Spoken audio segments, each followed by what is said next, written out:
Hi எல்லோரும் எப்படி இருக்கீங்க? 2-3 நாளாகவே கொஞ்சம் குளிர் ஸ்டார்ட் ஆன மாதிரி இருக்குது.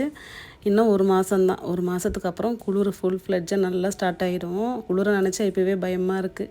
லீவுனாவே கூடவே ஏஞ்சி வர வேண்டியது. இதே ஸ்கூல் டைமில் எழுப்பு எழுப்பு தூங்குறது.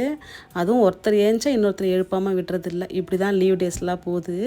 குழந்தைங்க வீட்டில் இருக்கும்போது கண்டிப்பாக பழைய சாதத்தில் இருக்க தண்ணியை வடிகட்டி கொடுத்துருவேன். அதுவும் எம்டி ஸ்டொமக்கில் இருக்க மாதிரி பார்த்துக்குவேன்.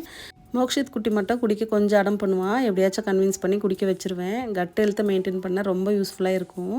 இன்றைக்கி பிரேக்ஃபாஸ்ட்டுக்கு இட்லி கூட வடகரி தான் ரெடி பண்ணியிருந்தேன். வடகரி ரெசிபி என்னோடய ஃப்ரெண்டு உசிலம்பட்டியிலேருந்து கேட்டிருந்தாங்க. அவங்களுக்காக தான் ஷேர் பண்ணியிருந்தேன். கடலைப்பருப்பு கூட கொஞ்சமாக காஞ்ச மிளகா பெருங்காயம் போட்டு கொரன்னு அரைச்சி எடுத்துக்கலாம்.